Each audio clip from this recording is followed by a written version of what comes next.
From the music world, R&B legend D'Angelo has passed. Certainly did. Neo-soul singer D'Angelo has died after a long and private battle with pancreatic cancer. You know, D'Angelo really made his mark in the 1990s with hits like Brown Sugar and Lady. D'Angelo didn't just predict his end, he scheduled it. In a 2014 Red Bull Music Academy interview, he stared calmly into the crowd and said, "I do black music, and black music is cursed." At the time, it sounded like philosophy. Now, after his passing in October 2025, it sounds like confession. Friends close to him have since confirmed what few dared to believe. In 1998, at the height of his fame, he visited a Richmond root worker who gave him a prophecy, divided into 3 parts: disappear at 26, return at 40, and go before 52. The timeline fits with eerie precision. His second album, Voodoo, dropped in 2000 when he was 26. His long-awaited comeback, Black Messiah, arrived in 2014 when he turned, and he was gone at 51. The main goal and the main object is to come out with an outcome that feels like we didn't use all this technology, or, we did it back in the day, So, certain techniques have to, be done for that. We mic the instruments a certain way. We mic the amps in the hallway or, in the bathroom to get a certain sound from the bass, This wasn't some carnival fortune teller in a neon tent. The woman he visited was part of a lineage of root workers tied to the James River, a river both sacred and haunted, known in Virginia folklore as the passage where enslaved people vanished, trying to escape plantations. Locals in Richmond still talk about seeing D'Angelo by that river during the years he was missing from public life, walking alone at dawn, humming under his breath, like he was rehearsing for something only he could hear. Some claimed he left offerings at the water's edge, flowers, coins, sometimes a page of handwritten lyrics. In 2005, that same mythology collided with harsh reality. Police found D'Angelo barely conscious inside his mangled Hummer after it had flipped off a Richmond road. His blood substance level was nearly double the limit, but what caught their attention wasn't just the empty bottles. It was a sheet of lyrics folded neatly on the passenger seat. The words matched an early draft of 1,000, the same song that would open Black Messiah 9 years later, a furious sermon about martyrdom and divine punishment. Investigators thought it was coincidence, his friends didn't. To them, it felt like he had already written his exit. The question that lingers now, was that crash an accident born of recklessness or an early rehearsal for a prophecy he had already accepted? The first one to kind of be the catalyst to kind of point the way was Prince to me. That was it for me. And I was so young when say Dirty Mind came out, to me that was the shift. That's when he kind of put his flag in the ground. And behind the art and fame, D'Angelo was still Michael Eugene Archer from Richmond, raised under the shadow of a Pentecostal preacher, father who warned from the pulpit about selling your soul for fame. The message stuck. Those close to him say he was obsessed with spiritual bargains, the idea that talent came with a bill no one could avoid paying. When he named his son Michael D'Angelo Archer, some in the family whispered that the name itself carried omen. The Archangel Michael, after all, is the one who delivers the final blow in Scripture, the messenger of endings. Rewind to 1995. Inside his mother's modest Richmond home, D'Angelo recorded the demo that would become Brown Sugar. According to engineers who heard the raw tapes, one take captured something strange. A long pause before he started singing, followed by a whisper no one could identify. He later told a friend, half joking, that the music was talking back. Whether that was exhaustion or something more mystical depends on who you ask, but he believed it. He told people that same year that the music would take him early, that some voices don't age well because they're not supposed to. So when I first came out, everyone would ask me, so what do you do? And I would say soul. I say soul music. Not neo soul, but soul, And I was like, soul, it's like either you got it or you don't. It's not, how can it be? And I hear you with the whole today's generation of it, but to me that's separate too. And also, it puts us in the box. It puts us right back in the box that we were trying to get out of. When he released Brown Sugar, he was barely 21, already hailed as a new Marvin Gaye for a generation that had forgotten what vulnerability sounded like. The record was clean, timeless, but underneath it all, D'Angelo already felt the weight of something darker. Fame came fast, and so did the unease. The more the industry celebrated his body, the more he recoiled from it. He didn't want to be adored, he wanted to be understood, but the public rarely gives both. Then came 2000 and the album that would define him. Voodoo wasn't just a title, it was a manifesto. It blended the sacred rhythm of gospel with the pulse of funk, producing a sound that felt almost ritualistic. That same year, the video for Untitled How Does It Feel transformed him overnight from musical prodigy to reluctant symbol of desire. The image of him standing bare from the shoulders up, glistening under a single light, haunted him for the rest of his career. Crowds stopped listening to the lyrics and started demanding the body. Friends say he began to resent the mirror, as if his reflection was the real curse the root worker had warned about. Barely open his mouth, barely enunciate his words and make you feel everything he's ever said or played.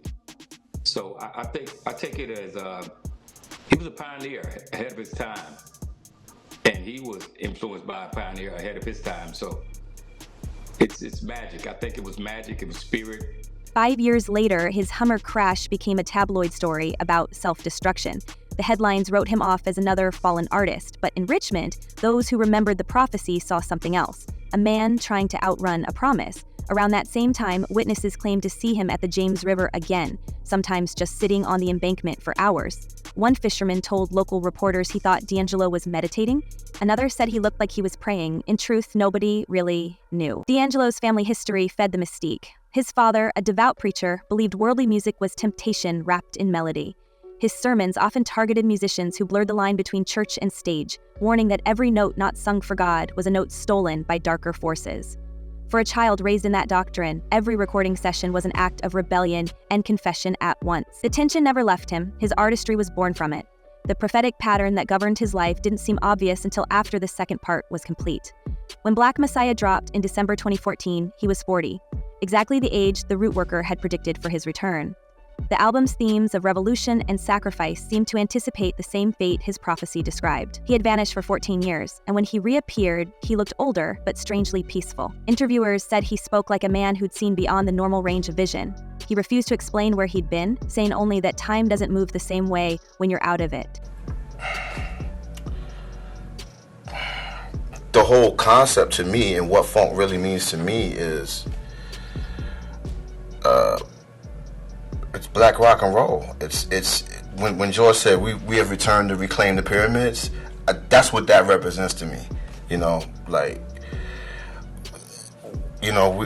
truth behind that absence remains debated. Some insiders claim he was deep in spiritual retreat. Others say he spent time with fringe healers and mystics across Virginia, consulting people who promised to lift what he called the curse of the river. There's even a rumor that he recorded an entire unreleased album during those years, known among insiders as the Water Record, said to mix gospel, blues, and field recordings from the James River itself. No trace of it has surfaced. By 2024, when his team abruptly canceled his appearance at the Roots picnic in Philadelphia, citing unforeseen medical delays, fans suspected exhaustion or anxiety, but those close to him say it was much more serious. He had already been quietly diagnosed with pancreatic cancer earlier that year. Doctors advised aggressive treatment, but D'Angelo refused chemotherapy. He told a friend that Western medicine was part of the curse and turned instead to holistic practices rooted in African and Southern healing traditions. He traveled between New York, Richmond, and an undisclosed location in Louisiana where a small community of spiritual practitioners treated him using plant-based regimens. I guess how long did you know, if you're willing to share, how long did you know that he was sick? Well, my manager said it started last June when he really got diagnosed with stage 4. Yeah. And but he only told me maybe a week ago. Mm-hmm. Insiders say he never believed he could recover. He believed he was fulfilling destiny. Even his final performances seemed to foreshadow departure. At a 2024 studio session, a sound engineer recalled him stopping mid-song and saying, "This might be the last time my voice hits tape." The engineer thought he meant he was retiring. Now, it reads like premonition. D'Angelo's demise at 51 made headlines worldwide, but the official story? Pancreatic cancer. Barely scratched the surface. Those who had known him from childhood remembered that prophecy. The same year he disappeared, 2000, he was 26. The same year he returned, 2014, he was 40. And the year he left this world, 2025, he was 51. 3 milestones, 3 phases, 3 parts of one story. When we trace the timeline backward, the coincidences pile up. During the making of Voodoo, he spent nights writing verses about sacrifice and redemption, describing himself as a soldier only dying once. That lyric mirrors the prophecy's logic. One life lived in 3 endings: spiritual, creative, physical. The studio logs show that song was first drafted in 1998, the same year he met the Richmond root worker. In interviews from 2000, D'Angelo described feeling cursed with love for music. To outsiders, it sounded poetic. To those who knew the prophecy, it sounded like surrender. Even his choice of album titles feels prophetic in hindsight. Brown Sugar for the sweetness that lured him, Voodoo for the spiritual debt that followed, Black Messiah for the redemption he hoped would free him. How did you feel redoing, I know you grew up listening to Prince like me, so how'd you feel redoing his song? I mean, well, just recently we did, I jammed with him. I got a chance to jam with him, like for the first time. We did he did a show at Jones Beach in Jersey, and we came back to a club in Tramps, and we did like a little jam session, and I told him that I was gonna do it. I was like, yo, I really wanna do She's Always in My Head Over. So, you know, it feels like a blessing, you know what I'm saying? Yeah. The Richmond community where he grew up still talks about him in reverent tones. Locals say his connection to the James River never faded. During his years away from the spotlight, he would sometimes return to Southside Richmond and play piano in the small Pentecostal church where he learned music as a boy. Witnesses recall the building shaking when he played, as if the sound was too big for the walls. Those nights, they say, he looked both haunted and healed. By early 2025, his condition had worsened. He was in New York, receiving quiet palliative care. Visitors describe his apartment as more shrine than home. Candles, handwritten notes, Bible pages, and recording equipment arranged like relics. His son Michael stayed with him through those final months, caring for a father who refused to be seen in hospitals. The family later revealed he passed peacefully, but not before leaving a series of audio messages, described as private reflections. None have been released. How would you, and I was struggling to find the words to say and express what D'Angelo's music meant to me. How would you summarize that? How would you describe that? His music was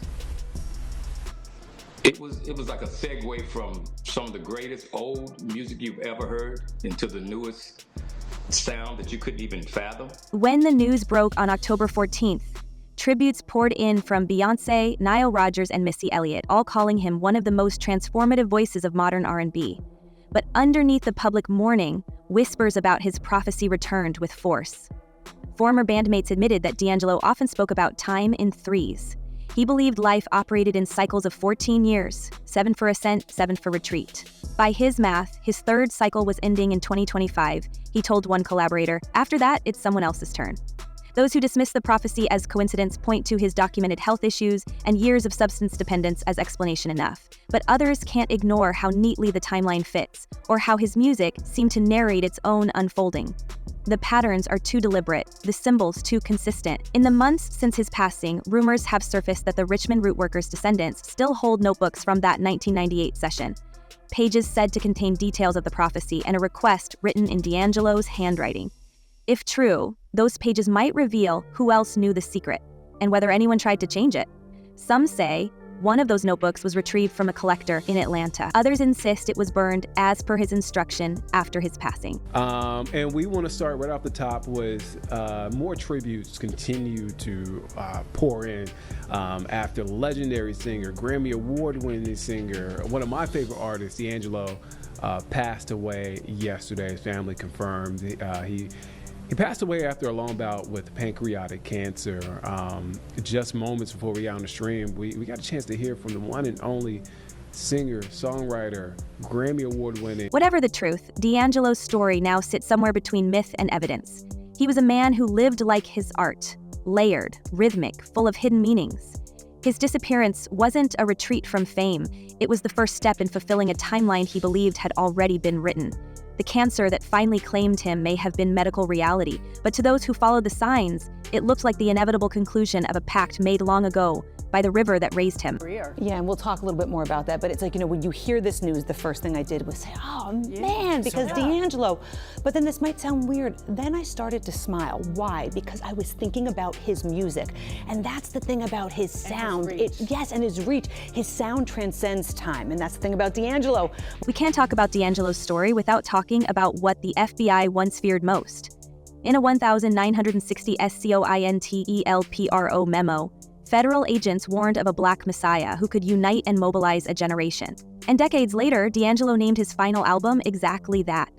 It wasn't poetic coincidence, it was declaration. He once told Rolling Stone that the record was rushed out in 2014 because of the protests over Michael Brown and Eric Garner.